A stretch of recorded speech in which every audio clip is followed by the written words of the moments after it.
رضا کو یا اللہ، لا الہ الا اللہ محمد رسول اللہ، لا الہ الا اللہ محمد رسول اللہ.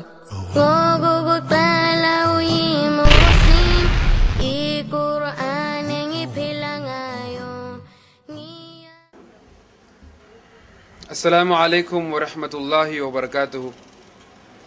الحمدللہ رب العالمین، الصلاۃ والسلام علی رسولہ الکریم وعلی آلہ واصحابہ اجمعین.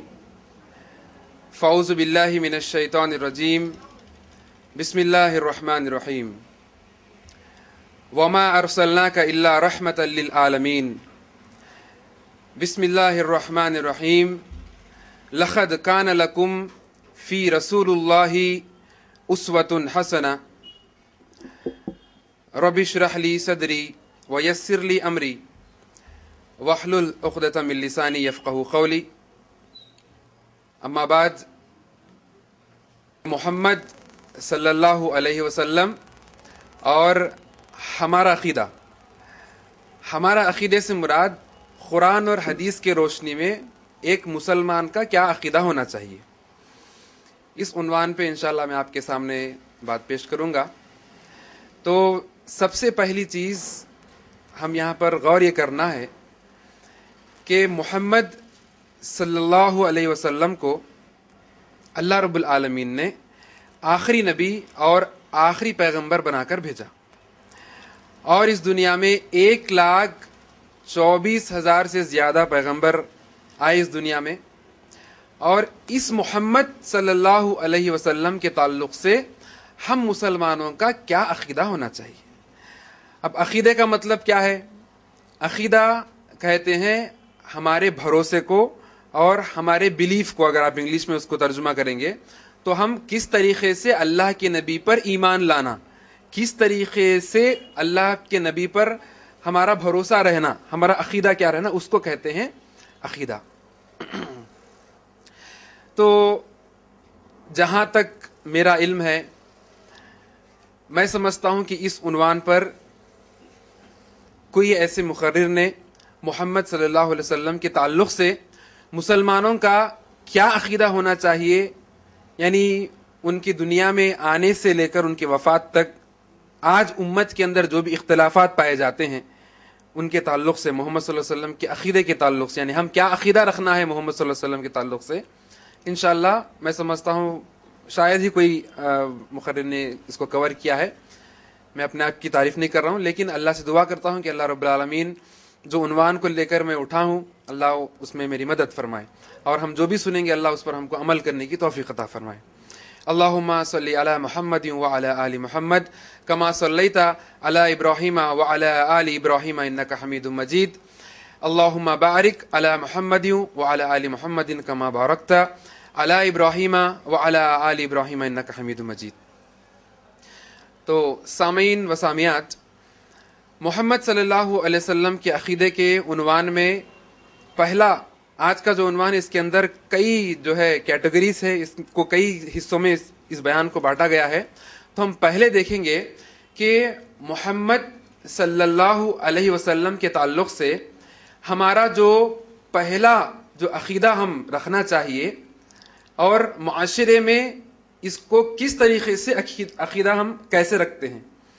تو پہلی چیز یہ ہے کہ اکثر لوگ کہتے ہیں کہ اللہ رب العالمین نے اس دنیا میں سب سے پہلے محمد صلی اللہ علیہ وسلم کو پیدا کیا. کیا یہ عقیدہ ہمارا ایسے رکھنا صحیح ہے؟ کیا اللہ رب العالمین نے پہلے محمد صلی اللہ علیہ وسلم کو پیدا کیا یا نہیں پیدا کیا؟ جب ہم اس سوال کا جواب ہم ڈھونڈتے ہیں قرآن اور حدیث میں تو ہم کو یہ بات معلوم ہوتی ہے کہ اللہ رب العالمین فرماتا ہے کہ میں نے جو کائنات کو بنایا اس کے اندر سب سے پہلے قلم کو پیدا کیا. یعنی آپ کہہ سکتے ہیں ہماری سمجھ کے لیے اس پین کو، یعنی قلم کو پیدا کیا اللہ رب العالمین نے